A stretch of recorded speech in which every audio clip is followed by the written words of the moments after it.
দেশ ছেড়ে বিদেশেও জামায়াতের জয় জয়কার। জামায়াতকে ছাড়িয়ে গেল বিএনপিকেও। রাতের আকাশে আতশবাজির ঝলকানির মতোই বাংলাদেশের নির্বাচনী রাজনীতির বাতাস গরম হয়ে উঠছে। কেউ আশা দেখে, কেউ ভয় পায়, কেউ আবার দ্বিধায় পড়ে যায়। দীর্ঘ 17 বছর পর সামনে আসছে এমন একটা নির্বাচন যেখানে অন্তত 5 কোটি মানুষ প্রথমবারের মতো ভোট দেবেন।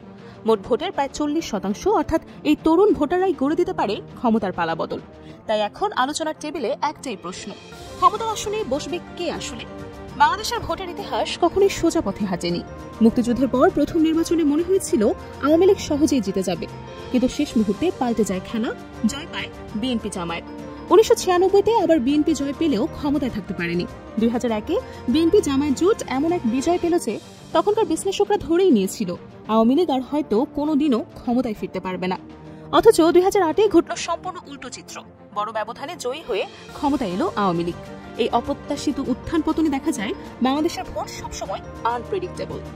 এবার নির্বাচনের আগে নজর কাড়ল লন্ডন ভিত্তিক সংস্থা ইনোভেশন এর করা একটি জরিপ। সহযোগী ছিল বাংলাদেশের 2 বেসরকারি সংগঠন ব্রেইন ও ভয়েস ফর রিফর্ম। জরিপটা ছিল আলাদা ধাঁচের। 20টি ভিন্ন ভিন্ন অ্যাঙ্গেলে জনমত সংগ্রহ করা হয়েছে।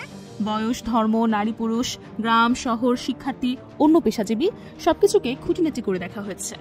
প্রথমে ছিল বিএনপি। যেহেতু তারা নিজেদের ভবিষ্যৎ সরকারি দল বলে দাবি করে, তাই নজরও ছিল তাদের দিকেই বেশি। দেখা গেল নারীদের মধ্যে 25% এবং পুরুষদের মধ্যে 29% মানুষ বিএনপির প্রতি একেবারেই অসন্তুষ্ট, আর শতভাগ সন্তুষ্টদের হার মাত্র 8%। শহরে বিএনপিকে একেবারেই পছন্দ করে না প্রায় 28% মানুষ। গ্রামে সেই হার সামান্য কম, 27.5%। ভালোবাসার সংখ্যাটা শহরে 9%-এর কাছাকাছি, গ্রামে 8%-এর মতো। সদ্য গঠিত জাতীয় নাগরিক পার্টি বা এনসিপির প্রতি অসন্তুষ্ট 15-18% মানুষ, তবে সন্তুষ্টদের হার মাত্র 8-9%।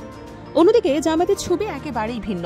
তাদের প্রতি অসন্তুষ্ট 18-20% মানুষ থাকলেও শতভাগ সন্তুষ্টদের হার 13-14%-এর মতো, অর্থাৎ বিএনপি ও এনসিপির তুলনায় জামায়াতের জনসমর্থন একটু বেশি।